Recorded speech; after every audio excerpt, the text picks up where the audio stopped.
எல்லாருக்கும் வணக்கம். இன்னைக்கு நம்ம பார்க்க போற படம் எல்ஐகே லவ் இன்சூரன்ஸ் கம்பெனி படத்தினுடைய ரிவ்யூ தான் வந்து பார்க்க போறோம். அதுக்கு முன்னால இந்த படத்தினுடைய உள்நென ஸ்டோரி என்ன அப்படின்றத வந்து நான் சொல்லிடுறேன். படம் வந்து பார்த்தீங்கன்னா, கொஞ்சம் ஃபியூச்சர்ல அதாவது 2040ல இந்த மாரி எல்ஐகே அப்படின்ற மாரியான ஒரு ஆப். இந்த ஆப் என்ன பண்ணும் அப்படின்னா, நீங்க எவ்வளோ அவங்க மேல வந்து லவ்ல இருக்கீங்க, எவ்வளோ ஃபீலிங்ஸா இருக்கீங்க, அவங்களுடைய ஃப்ரெண்ட்ஷிப்லாம் எவ்வளோ இருக்கு அப்படின்ற மாரியான செக் பண்ணக்கூடிய ஒரு மீட்டர் மாரி வச்சுக்கோங்களேன். ஸோ அந்த மாரியான ஒரு ஆப் வந்து கிரியேட் பண்றாங்க. எஸ்.ஏ. சூர்யா தான் கிரியேட் பண்ணி, அது ஃபுல்லாவே வந்து லான்ச் பண்ணி ஃபேமஸா இருக்கு. அந்த பர்ட்டிகுலர் ஆப் மூலமா நம்மளுடைய கதாநாயகனான பிரதீப் ரங்கநாதன் அவர்கள் வந்து பாதிக்கப்பட்றாப்புல. அதுக்கப்புறம் வந்து நிறைய எக்ஸ்பிளைன் பண்ணி பார்த்தாலும் அவங்களுடைய லவ் வந்து திரும்ப வந்து கை கூடவே இல்ல. ஸோ அப்போ தான் வந்து ஒரு லவ்ன்றது இந்த டெக்னாலஜி இது சம்மந்தம் கிடையாது, ஒரு எமோஷனலான ஒரு விஷயம் அப்படின்றத ப்ரூவ் பண்ணுறதுக்காக செகண்ட் ஹாஃபில் ஓடிட்டு இருக்காப்புல. இதுதான் வந்து படத்தினுடைய உண்மையான ஸ்டோரி. ஃபைனலாக வந்து அந்த ஆப்பை வந்து க்ளோஸ் பண்ணாரா இல்லையா, இவங்களுடைய லவ் வந்து சேர்ந்துச்சா இல்லையா, அந்த எமோஷனலாக சொன்னாரா இல்லையா அப்படின்றதான் இந்த படத்தினுடைய உண்மையான ஸ்டோரி. கிட்டத்தட்ட கோமாளி படம் இருக்குல்ல, ஸோ அதுவும் அதே மாதிரியான ஒரு கான்செப்ட் தான். நிறைய டெக்னாலஜிலாம் இல்லை, எமோஷனல் தான் அப்படின்ற மாதிரி சொல்லியிருப்பாங்க.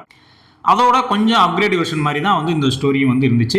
இந்த படத்தினுடைய பாசிட்டிவ் என்ன, நெகட்டிவ் என்ன அப்படின்றத வந்து இப்போ பார்த்துடலாம். படத்தினுடைய மிகப்பெரிய பாசிட்டிவ் என்ன அப்படின்னு பார்த்தீங்கன்னா, படத்தினுடைய மேக்கிங் அண்ட் விஷுவல்ஸ். நீங்கள் போய் தேட்டரில் போய் உட்காந்தீங்க அப்படின்னாலே ஒரு ஒரு நல்ல ரிச்சான தேட்டர், ஒரு ஐமேக்ஸ் தேட்டர்லாம் போய் உட்காந்தாலே ஒரு ஹாலிவுட் ரேஞ்சுக்கான ஒரு விஷுவலைஸ் வந்து பண்ணியிருப்பாங்க. ஸோ அது வந்து சூப்பராக வந்து ஒர்க் அவுட் ஆச்சு.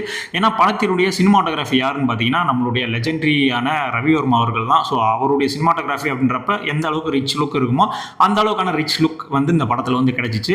அது இல்லாமல் அனிருத் அவர்களுடைய மியூசிக்குமே வந்து பார்த்தீங்கன்னா இந்த படத்துக்கு ஒரு மிகப்பெரிய பலமாக வந்து அமைஞ்சிச்சு. ஏன்னா ஆல்ரெடி தெரியும், சாங்ஸ் எல்லாம் வந்து ஆல்ரெடி ரிலீஸ் ஆகிறதுக்கு முன்னாடியே வந்து பாடல்கள்லாம் ஹிட்டு.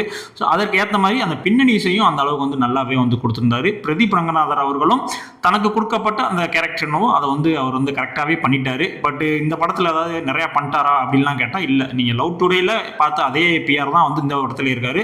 ஸோ அதே மாதிரியான எக்ஸ்பிரஷன் தான் அவருக்குன்னு ஒரு சிக்னேச்சர் இருக்குல்ல, ஸோ அந்த மாதிரியான ஒரு நடிப்பை தான் வந்து இந்த படத்திலேயே வந்து வெளிப்படுத்தியிருந்தாரு. சீமான் அவர்கள் எஸ்.ஏ. சூர்யா அவர்களுடைய நடிப்பு ரொம்ப அருமையாகவே இருந்துச்சு. மெயினாக செகண்ட் ஹாஃப்ல எஸ்.ஏ. சூர்யா அவர்களுடைய ஆக்டிங் ஒரு பாராட்டுக்குரிய வகையிலே வந்து வந்துச்சு, நல்லாவும் வந்து பண்ணியிருந்தாப்புல. அது மட்டும் இல்லாமல் அந்த 2040 அப்படின்றப்ப அந்த 2040ல் இப்போ நம்ம ஊர் இந்த சென்னை இந்த மாதிரி விஷயங்கள்லாம் வந்து எப்படி இருந்திருக்கும் அப்படின்றத வந்து ஒரு மேக்கிங்கில் வந்து காட்டியிருந்தாங்க. ஸோ அதுவுமே வந்து ஒரு நல்ல ஒரு எப்படி சொல்கிறது, நல்லாவே இம்ப்ரூவ் பண்ணியே வந்து காட்டியிருந்தாங்க. ஓ இப்படி தான் இருக்குமோ 2040 அப்படின்ற அளவுக்கு நம்மளுக்கே தோன்ற அளவுக்கு வந்து அந்த விஷயங்கள்லாம் வந்து பண்ணியிருந்தாங்க. அதுவுமே வந்து ரொம்ப சூப்பராக இருந்துச்சு. கதாநாயகியான கிருத்தி செட்டியுமே வந்து பார்த்தீங்கன்னா அவங்களுக்கு கொடுக்கப்பட்ட கதாபாத்திரம் என்னவோ அப்படின்ற அதுவே கரெக்டாக வந்து பண்ணிட்டாங்க. ஃபர்ஸ்ட் ஹாப் ஓரளவுக்கு வந்து ஒரு டீசெண்டான ஃபர்ஸ்ட் ஹாப் தான். ஃபர்ஸ்ட் ஹாப் எந்த இடத்துலையும் வந்து போர் அடிக்குது அந்த மாதிரி எல்லாம் வந்து சொல்லலை. ஜாலியாக ஒரு நகைச்சுவையாக நார்மலாக வந்து ஒரு பிஆர் படம் எப்படி இருக்குமோ அந்த மாதிரியான ஒரு ஃபர்ஸ்ட் ஹாப் தான் வந்து இந்த படத்துக்கு இருந்துச்சு.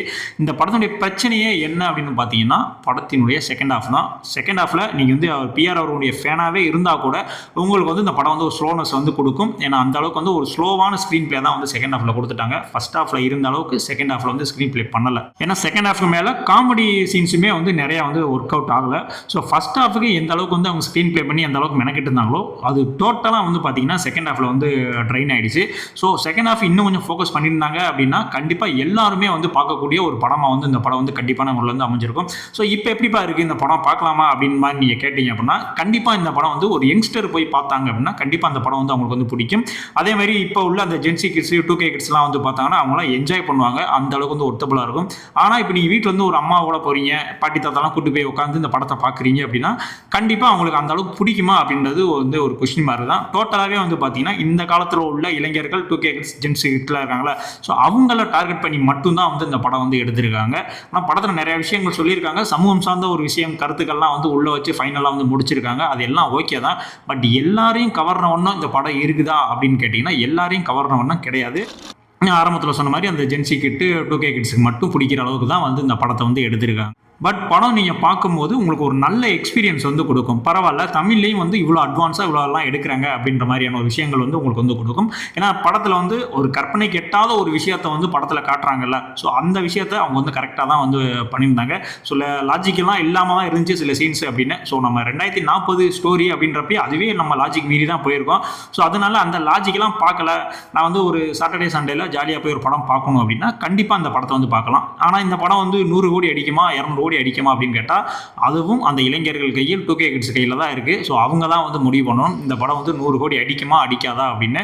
என்னை பொறுத்த வரைக்கும் கண்டிப்பாக இந்த படம் தியேட்டரில் போய் நீங்கள் பார்த்து ஜாலியாக என்ஜாய் பண்ணக்கூடிய ஒரு படம் தான். ஆனால் இந்த படம் எல்லாருக்குமான படமா அப்படின்னு கேட்டிங்கன்னா கண்டிப்பாக எல்லாருக்குமான படம் வந்து கிடையாது. ஸோ இந்த ரிவ்யூ பிடிச்சிருந்துச்சி அப்படின்னா கண்டிப்பாக உங்கள் ஃப்ரெண்ட்ஸ் எல்லாம் ஷேர் பண்ணுங்கள். நம்மளுடைய சேனல் என்ன சப்ஸ்கிரைப் பண்ணலை அப்படின்னா கண்டிப்பாக சப்ஸ்கிரைப் பண்ணிட்டு கீழே பெல் ஐக்கானை வந்து ஒரு ப்ரெஸ் பண்ணிக்கோங்க. ஸோ இதே மாதிரியான அடுத்த ஒரு ரிவ்யூவில் வந்து நான் சந்திக்கிறேன். பை.